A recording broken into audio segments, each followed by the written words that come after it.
Hello અને નમસ્કાર મિત્રો, કેમ છો બધા? મજામાં ને? મિત્રો, હું અનુપ મહેતા ફરી એકવાર સ્વાગત કરું છું તમારું તમારી પોતાની ચેનલ પર.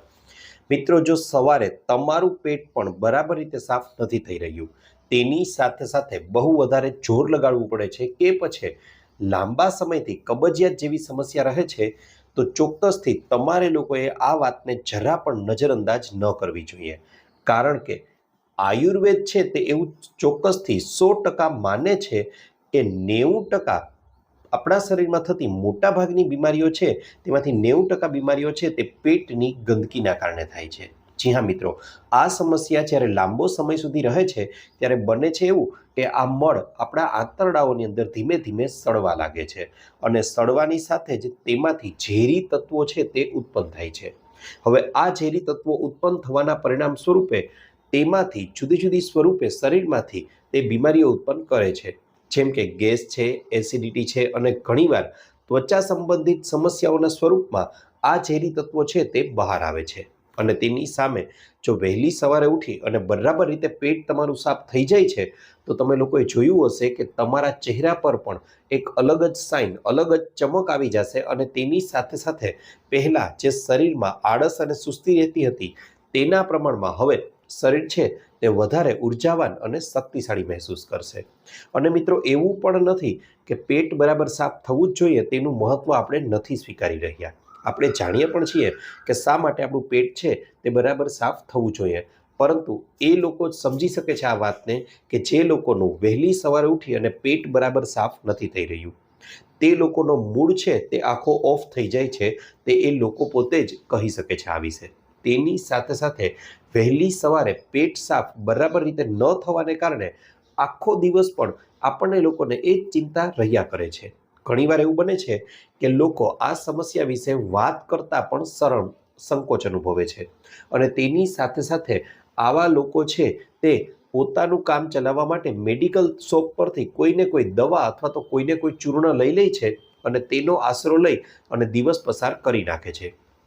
મિત્રો, કદાચ તમારા માટે નવાઈની વાત લાગશે, પણ મેડિકલ શોપવાળા લોકો સાથે વાત કરતા એવું જાણવા મળ્યું છે કે છેલ્લા અમુક સમયમાં જે કોન્સ્ટિપેશન એટલે કે કબજિયાતની દવાઓ છે તેના વેચાણમાં ખૂબ જ વધારો થયો છે. અને કદાચ એવું પણ એ લોકો કહે છે કે ધીમે ધીમે કબજિયાત છે તે આપણી રાષ્ટ્રીય સમસ્યા, તે આપણી રાષ્ટ્રીય બીમારી છે તે બનતી જાય છે અને તેના કારણે લગભગ મોટાભાગના લોકો છે તે આજે કબજિયાતનો શિકાર થઈ રહ્યા છે. આ ઉપરાંત મિત્રો, તમને કહેવા જાઉં પણ તો ચિંતા કરવાની જરા પણ જરૂર નથી, કારણ કે કબજિયાત એ ખરેખરમાં તો કોઈ એવી બીમારી નથી કે જેને દૂર ન કરી શકાય. ખરેખરમાં તો એ એક એવી સમસ્યા છે કે જેમાં તમારું શરીર છે તે તમને સૂચન કરે છે કે ખરેખરમાં તો આપણી લાઈફસ્ટાઈલ એટલે કે આપણી રહેણી કહેણી અને આપણી ખાણીપીણી છે તેમાં ક્યાંક આપણે લોકો ભૂલ કરી રહ્યા છીએ. જો આ નાની નાની ભૂલોને સુધારી લેવામાં આવે તો ગમે તેવી જૂનામાં જૂની કબજિયાત હશે તેને જડમૂળમાંથી સંપૂર્ણપણે દૂર કરી શકાશે. અને આજના વિડીયોમાં આપણે લોકો આ બાબતો વિશે સંપૂર્ણ ચર્ચા કરવાના છીએ. મિત્રો, બાકી તો વાત કરવા જાઉં તો આ ચૂર્ણ અને ગોળીઓ જે ખાવામાં આવે છે કબજિયાતને મટાડવા માટે, તેનાથી માત્ર ને માત્ર કામચલાઉ ધોરણે ઉકેલ મળી શકે છે, કાયમી ધોરણે નહીં. અને જો આ ચૂર્ણ અને ગોળીઓની આદત પડી ગઈ તો લાંબા ગાળે તો તમારા આંતરડાઓ છે તે નબળા પડી જશે. અને એટલા માટે જ હું તમને કહું છું કે સૌથી પહેલાં તો આપણે લોકોએ એ સમજવું જરૂરી છે કે કબજિયાત છે તે શા માટે ઉદ્ભવે છે. આજના આ વિડીયોમાં હું તમને લોકોને કબજિયાત ઉદ્ભવવાના કારણોની સાથે સાથે 5 થી 7 એવા સચોટ ઉપાય સૂચવવાનો છું કે જેને જો નિયમિત રીતે કરી લેવામાં આવે તો ગમે તેવી તમારી કબજિયાત હશે તે સંપૂર્ણપણે દૂર થઈ જશે. તેની સાથે સાથે આમાંથી જો હળવી કબજિયાત રહેતી હોય તો તમે લોકો માત્ર 2 થી 3 ઉપાય કરી લેશો તો પણ સંપૂર્ણપણે કબજિયાત મટી જશે. અને બધા નિયમોનું પાલન કરી લીધું તો પછી ગમે તેવી કબજિયાત હશે તે જળ મૂળમાંથી દૂર થયા વિના રહી જ નહીં શકે. આ ઉપરાંત મિત્રો, તમને લોકોને અહીં હું એવો પણ ઉપાય સૂચવવાનો છું કે જેનાથી તમને લોકોને ઇન્સ્ટન્ટ એટલે કે ત્વરિત કબજિયાતમાંથી રાહત મળી શકે. અને એવા પણ ઉપાય સૂચવવાનો છું કે જેનાથી જૂનામાં જૂની કબજિયાત હશે ને તો તેનાથી પણ ખૂબ જ સરળતાથી આપણે લોકો બચી શકીશું. તો ચાલો શરૂ કરીએ. મિત્રો, સૌથી પહેલાં તો કબજિયાતને મટાડવા માટે કોઈ વસ્તુ લેવાની છે તો એ છે ગરમ દૂધ. સાંભળવામાં કદાચ સામાન્ય લાગે પણ ખૂબ જ અસરકારક છે. જી હા મિત્રો, રાત્રિના સમયે જ્યારે તમે ભોજન કરી લો છો તેના 1-2 કલાક બાદ તમે જ્યારે સૂવા માટે જાઓ છો ત્યારે હવે સૂતા પહેલા તમારે લોકોએ નવશેકું થોડું ગરમ દૂધ છે તે 1 ગ્લાસ જેટલું પી જવાનું છે. જી હા મિત્રો, નવશેકું દૂધ છે તે તમારા આંતરડાઓની મૂવમેન્ટ છે, આંતરડાઓનું જે હલનચલન છે તેને વધારવામાં ખૂબ જ વધારે સહાયક છે અને તેના પરિણામ સ્વરૂપે વહેલી સવારે ઉઠશો ત્યારે ઓલરેડી તમારા પેટમાં પ્રેશર છે તે ઉત્પન્ન થઈ જ ગયું હશે અને ખૂબ જ સરળતાથી કબજિયાતની સમસ્યા દૂર કરે છે. એક ઉદાહરણથી સમજાવવાનો પ્રયત્ન કરું તો તમે કોઈ જ્યારે વોટર પાર્કમાં જાઓ છો ત્યારે તમે લોકોએ જોયું હશે કે લસરપટ્ટીઓ હોય છે, જે સ્લાઇડ્સ હોય છે, આ સ્લાઇડ્સની અંદર પાણી છે તે સતત વહેતું હોય છે અને તેના પરિણામ સ્વરૂપે મોટી મોટી સ્લાઇડો છે તેમાંથી પણ તમે લોકો ખૂબ જ સરળતાથી પસાર થઈ શકો છો. પણ જો આ સ્લાઇડોની અંદર પાણી વહેડાવવામાં ન આવે તો તમને લોકોને ખ્યાલ આવે કે સરળતાથી આપણે લોકો તેમાંથી પસાર નહીં થઈ શકીએ અને કદાચ આપણી પીઠ છોલાઈ જવાની પણ શક્યતા વધી જશે. બસ સેમ આ જ પ્રોસેસ આપણા આંતરડાઓની અંદર પણ થાય છે કે જ્યારે દૂધ છે તે એક લેક્સેટિવ તરીકેનું કાર્ય કરે છે અને ચિકાસ ઉત્પન્ન કરે છે કે જેથી કરીને આંતરડાઓમાં રહેલો મળ છે તે ખૂબ જ સરળતાથી વહન પામે છે અને આગળ પસાર થઈ શકે છે.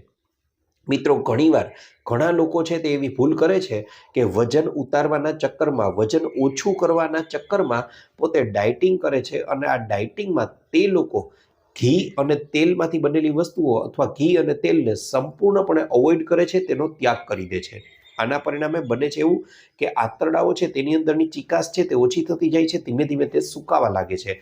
પરિણામ સ્વરૂપે કબજિયાત જેવી સમસ્યા છે તે ઉત્પન્ન થવા લાગે છે. ત્યારબાદ મિત્રો આગળ વાત કરવા જાઓ તો તમે લોકો જ્યારે રાત્રિના સમયે આ દૂધ લો છો તે દૂધ તમને એમનેમ ન ભાવતું હોય તો તેમાં સ્વાદના વધારા માટે તમે લોકો વરિયાળી છે, આદુ છે અથવા તો એલચી છે તેને પણ ઉમેરી શકો છો. તેનાથી તેમાં સ્વાદમાં પણ વધારો થશે અને ફાયદાઓમાં પણ સુધારો થશે. આ ઉપરાંત મિત્રો તમને ખૂબ જ વધારે ગંભીર કબજિયાત રહેતી હોય, લાંબા સમયથી કબજિયાત રહેતી હોય તો તેનો ઉપાય પણ સૂચવું છું. આ માટે તમારે લોકોએ થોડું દૂધ લેવાનું છે અને આ દૂધની અંદર અડધી ચમચી જેટલો નાની હરડેનો પાવડર અને તેની સાથે સાથે તમારે લોકોએ 1 ચમચી જેટલા ઈસબગુલ છે તે ઉમેરી બરાબર હલાવી અને થોડી માત્રામાં દૂધ લઈ અને આ મિશ્રણને પી જવાનું છે અને તેની ઉપરથી વધારાનું જે ગ્લાસમાં દૂધ રહેલું હતું તે દૂધને પણ પી જવાનું છે. મિત્રો, આ ઉપાય કરવાથી બીજા દિવસે સવારે સંપૂર્ણપણે તમારું પેટ છે તે સાફ થઈ જશે. આ ઉપાયને તમે 2-4 દિવસ સુધી પણ લંબાવી શકો છો. યાદ રહે, આ ઉપાયને રોજે રોજ નથી કરવાનો, કારણ કે અહીં ઈસબગુલનો ઉપયોગ કરેલો છે અને ઈસબગુલ છે તે લાંબા ગાળે, ખૂબ જ લાંબા ગાળે તમારા આંતરડાઓને નબળા બનાવી શકે છે. તમે લોકો આ ઉપાયને ટેમ્પરરી સોલ્યુશન તરીકે ઉપયોગમાં લઈ શકો છો. 2 થી 3 દિવસ સુધી આ ઉપાયને લંબાવી શકો છો, રોજે રોજ કરી શકો છો 2 થી 3 દિવસ સુધી. ત્યારબાદ આ ઉપાયને ન કરવો જોઈએ. આનાથી ઇન્સ્ટન્ટ તમને લોકોને કબજિયાતની સમસ્યામાંથી રાહત મળશે. ત્યારબાદ મિત્રો, કબજિયાતની સમસ્યામાંથી કાયમી છુટકારા માટે બીજી વસ્તુ અહીં જે ઉપયોગમાં લીધેલી છે તેનું નામ છે ગરમ પાણી. જી હા મિત્રો, ખૂબ જ સાંભળવામાં સામાન્ય લાગે છે પણ ઉદાહરણ સાથે તમને સમજાવું તો તમને પણ ખ્યાલ છે અને ખાસ કરીને બહેનોને વધારે ખ્યાલ હશે કે રસોડામાં જ્યારે કોઈ પણ વાસણ છે તે વધારે ચિકાસવાળું કે વધારે ગંદુ થઈ જાય છે ત્યારે તેની સફાઈ માટે, તેને ક્લીન કરવા માટે બહેનો છે તે સામાન્ય રીતે ગરમ પાણીનો ઉપયોગ કરે છે. એ જ રીતે મિત્રો, ગરમ પાણી છે તે આપણા આંતરડાઓની સફાઈ માટે પણ ખૂબ જ વધારે ઉપયોગી બની જાય છે.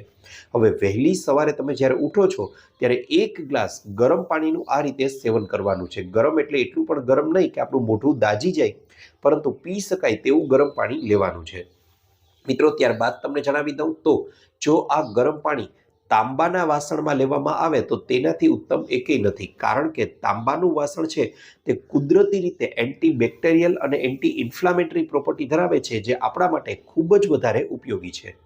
તમારે લોકોએ તાંબાનું વાસણ છે તેમાં રાત્રે પાણી ભરી દેવાનું છે. તાંબાનો જગ કે બોટલ હોય તેમાં વહેલી સવારે ઉઠી અને વાસી મોઢે જ, યાદ રહે બ્રશ પણ નથી કરવાનું, વાસી મોઢે જ તમારે લોકોએ આ પાણીને ગરમ થવા માટે મૂકી દેવાનું છે.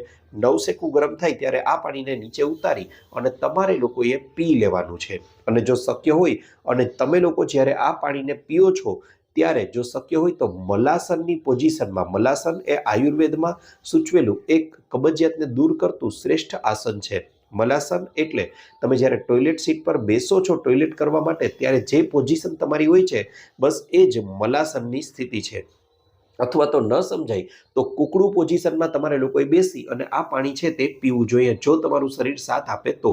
અને આ રીતે બેસી અને પાણી છે તેનું સેવન કરશો તો ગેરંટી સાથે કહું છું મિત્રો, તમારી કબજિયાતની સમસ્યા ખૂબ જ સરળતાથી દૂર થઈ જશે. આ ઉપરાંત મિત્રો, આ પાણી પી લીધા પછી તમારું પેટ છે તેમાં સમઘડી દિશામાં તમારે લોકોએ હાથ ફેરવવાનો છે ગોળ ગોળ, અને તેની સાથે સાથે તમારે લોકોએ થોડું હલનચલન કરવાનું છે.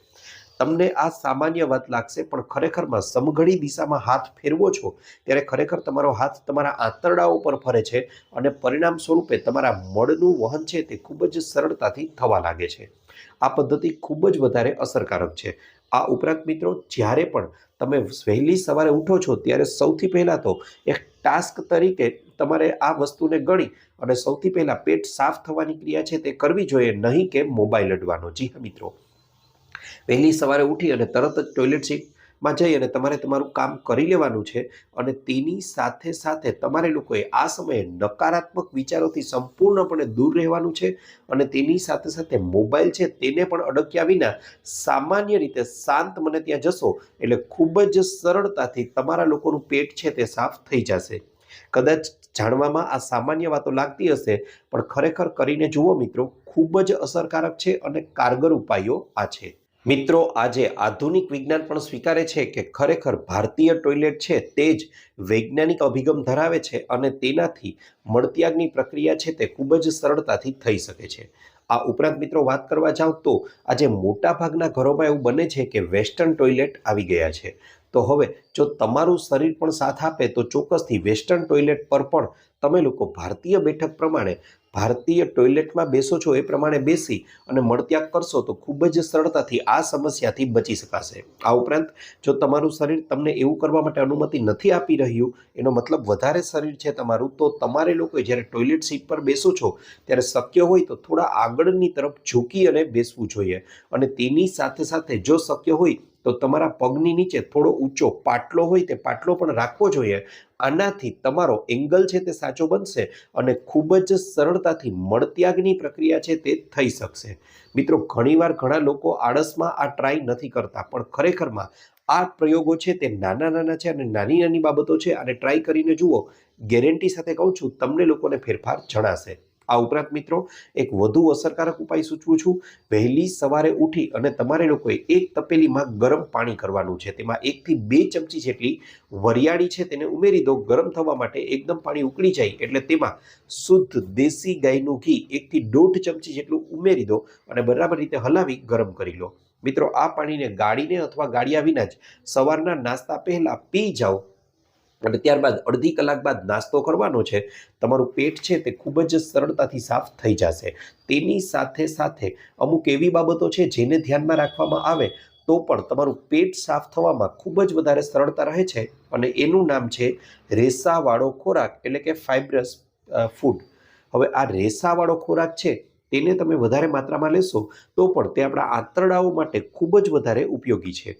હવે મિત્રો, રેસા વિનાનો ખોરાક જ્યારે લો છો ત્યારે તે માત્ર ને માત્ર પેટમાં જઈને ચોટે છે. અહીં હું સ્પષ્ટ વાત કરી રહ્યો છું મેંદાની. જી હા મિત્રો, મેંદો કે મેંદામાંથી બનેલી કોઈ પણ વસ્તુઓ છે તેનું સેવન તમે લોકો જ્યારે કરો છો ત્યારે આ પ્રકારની સમસ્યા ઉત્પન્ન થવાની શક્યતાઓ ખૂબ જ વધારે વધી જાય છે.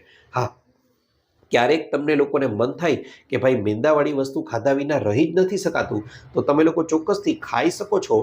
પણ મેંદાવાળી વસ્તુ જ્યારે ખાવ ત્યારે તેની સાથે સાથે જો શક્ય હોય તો એક મોટી થાળી અથવા વાટકો ભરી અને તમારે લોકોએ સલાડનું પણ સેવન કરવું જોઈએ કે જેથી કરીને ફાઇબર એટલે કે રેસાની માત્રા છે તે જળવાઈ રહે. આ ઉપરાંત સવારના નાસ્તામાં તમે લોકો જો ઓટ્સનો ઉપયોગ કરી શકો તો તેનાથી ઉત્તમ એકેય નથી. કારણ કે ફાઇબર એટલે કે રેસા છે તે 2 પ્રકારના હોય છે, સોલ્યુબલ અને ઇનસોલ્યુબલ, એટલે કે દ્રાવ્ય અને અદ્રાવ્ય. જ્યારે અહીં ઓટ્સ રહેલા છે તે ઓટ્સ રેસાઓથી ભરપૂર હોય છે અને તેમાં આ બંને પ્રકારના રેસા છે તે ભરપૂર માત્રામાં રહેલા હોય છે. આ બંને રેસાઓથી તમારી જે મળની ગુણવત્તા છે તે તો સુધરે જ છે પણ તેની સાથે સાથે તેનું વહન થવાનો દર છે તેમાં પણ ખૂબ જ ઝડપથી વધારો થાય છે. માટે સવારના નાસ્તામાં ઓટ્સ પણ એક ઉત્તમ નાસ્તો માનવામાં આવ્યો છે. આ ઉપરાંત તમારે લોકોએ બપોરનું લંચ લો છો તો તેના પહેલાં પણ સલાડનું સેવન કરવું જોઈએ. બપોરના લંચમાં તમારે લોકોએ ઓછામાં ઓછી 1 ગ્લાસ છાશનું સેવન કરવું જ જોઈએ. છાશ છે તે પણ કુદરતી રીતે જ તમારું પાચન તો સુધારે જ છે, પણ તેની સાથે સાથે તમારા મળનું વહન આંતરડાઓની અંદર ખૂબ જ વધારી દે છે. તેની સાથે સાથે ઋતુ અનુસારના ફળો છે તેનું સેવન પણ કરવું જોઈએ. તેમાં તમે લોકો સફરજન છે, જામફળ છે, દ્રાક્ષ છે, પપૈયું છે, દાડમ છે, આ એવા ફળો છે કે જે તમારા શરીર માટે કબજિયાતમાં ખૂબ જ વધારે ઉપયોગી અને ફાયદાકારક બની શકે છે. છતાં પણ કબજિયાતમાં જો કોઈ એક ફળનું નામ લેવામાં આવે કે જે સર્વશ્રેષ્ઠ છે તો તેનું નામ છે અંજીર એટલે કે ફિગ. જી હા મિત્રો, રાત્રિના સમયે પલાળેલા 3 થી 4 અંજીર છે તેને વહેલી સવારે ઉઠી અને ચાવીને ખાઈ જાઓ અને તેની સાથે વધેલું પાણી છે તેને પી જાઓ. કબજિયાતની સમસ્યાને જડમૂળમાંથી દૂર કરવા માટે ખૂબ જ મહત્વનો ભાગ ભજવી શકે છે. આ ઉપરાંત મિત્રો, તમારે લોકોએ એક ઉપાય ચોક્કસથી કરવો જ જોઈએ અને એ ઉપાય છે સાંજે 7 વાગ્યા પહેલા તમારે તમારું ભોજન છે તે પૂરું કરી લેવાનું છે. આનાથી બનશે એવું કે રાત્રે 2 કે 1:30 વાગ્યા સુધીમાં તમારો ખોરાક છે તે સંપૂર્ણ રીતે પચી જશે અને ત્યારબાદનો જે સમય છે તે શરીરને પોતાને આંતરિક સફાઈ કરવાનો મળી રહેશે અને તેનાથી પણ વહેલી સવારે ઉઠશો ત્યારે તમારું પેટ ખૂબ જ સરળતાથી સાફ થઈ જશે. આ ઉપરાંત મિત્રો, દર 15 દિવસે જો શક્ય હોય તો એક દિવસ એવો કાઢવો જેને આપણે ગુજરાતી ભાષામાં ઉપવાસનો દિવસ કહીએ છીએ.